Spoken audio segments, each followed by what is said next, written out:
Hello everybody, this is VerticalSandwich and welcome back to The Simpsons, to Let's Play The Simpsons. And how is everybody doing? We're back, VerticalSandwich! Awesome!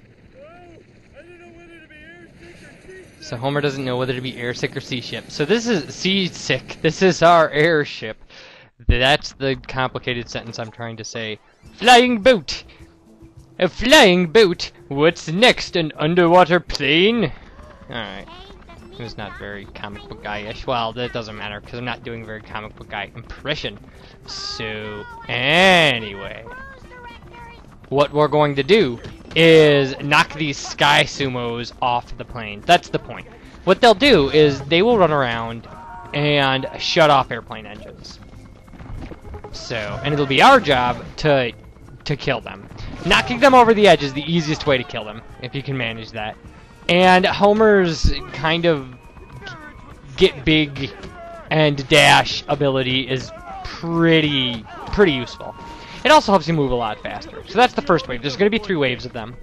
I think there will probably always be 3 waves of an. Does every level have 3 waves of? And no, the next 2 do not.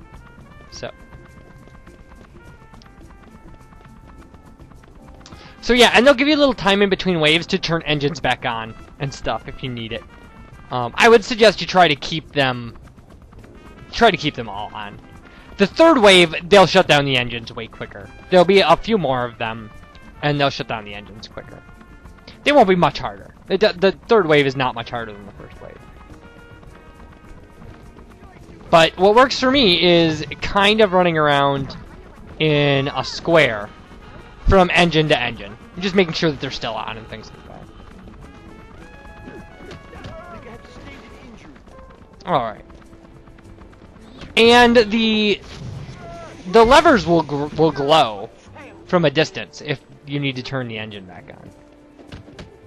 Yeah, take that. And it'll tell you, like, when you get down to 2 engines and 1 engine, it'll say, like, 2 engines left, 1 engine left. So. I mean, it doesn't hurt to actually punch them out every once in a while. So, that one I think that one just ran off the edge. Where's the midnight buffet on this? So, yeah, 2 engines remaining. So, but we just turned 1 back on, so.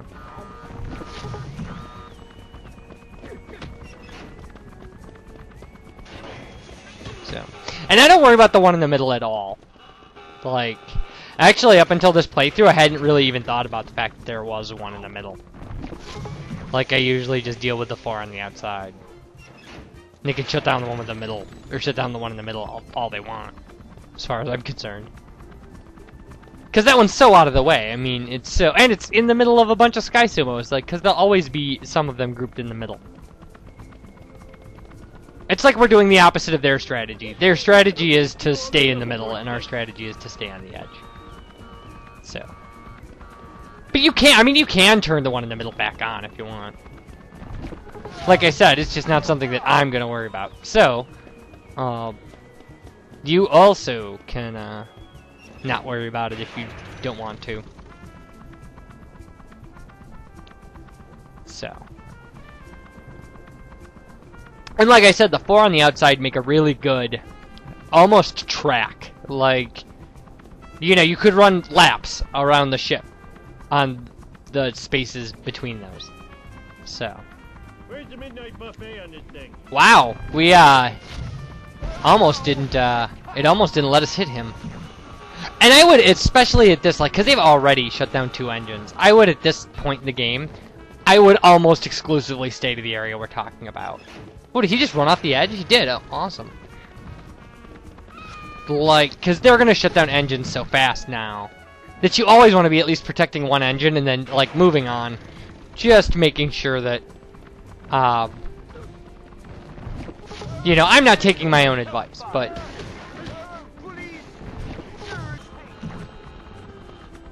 But at this point, I mean, if you're doing what we're doing, if you're aggressively fighting them and chasing them around and stuff, then basically what you're doing is playing for time and not necessarily for strategy. Because this will get the level done quicker if it works.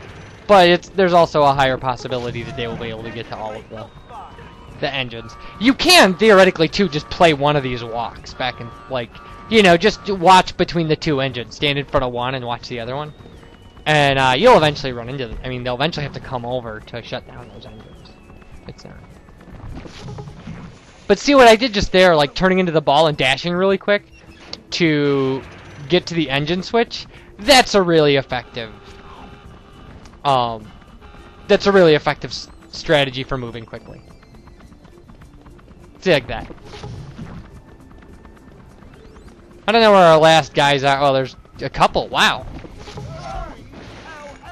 That's a good attack. We took out like 3. Yeah, we took out 2, but whatever. I'll take that too. And I mean, eventually in the third wave, you'll get down to where there's a couple of them left. And then it's not so much of an issue. They can only, I mean, because they can't. Them just being around doesn't shut down the engines. They have to physically run over to the engine and shut it. So yeah, there we go. Wave 3 complete. So now our third Sparklemon arena will open up. And there it is. And it's Sherry and Terry. Yay, Sherry and Terry. The creepiest little twins in the Simpsons universe. Alright, so in we go. Okay.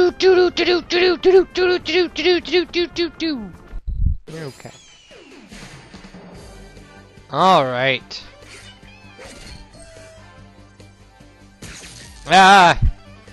Bazap. Okay. Linguo fixes grammar but good. There we go. That's not very good grammar. Fixes grammar but good. Like. Alright. And there's our last Sparklemon. Yeah! Yay. Terry let you win. She totally has a crush on you. Oh my god! Will you shut up? I'm serious. Yeah! So, anyway, so this is actually the end of the level. I know it looks like other stuff we have done, but this really is it. It's Milhouse giving up because we defeated the last of his stuff, and I'm gonna go cry in the Temple of the Two Moons. now he's gonna go cry in the Temple of the Two Moons. Poor Milhouse. Quick, Dad! You need to insert the Sparklemon into the coin slots. Lisa, don't tell me how to use a toilet. Would you tell Chuck Yeager how to fly a jet? I like it's a giant pay toilet, essentially. That you need Sparklemon to make it work. And it is a gigantic toilet. It looks like the gigantic sewer toilet in Futurama. Alright. Mr. Sparkle has risen from his banishment in the underworld. Ah. Now I must return to my corporation, where I am mascot for celery-flavored soy chip. Celery-flavored soy chip. I used to have a roommate who would eat shrimp-flavored soy chips all the time. But first, I will cleanse the world of Mr. Dirt. So this is what we've been building up to, is him making this level clean. So Mr. Dirt loses his power. I like that, sounds like an old tin can. Key card now. Ew, no way. I saw you picking your nose with it. Dad, you need the key to save everyone. So there's our key card that has a picture of Mr. Dirt on it. Dad! Hey, come on, guys, take it easy. Nice. My glasses! Take that, Sparklemon.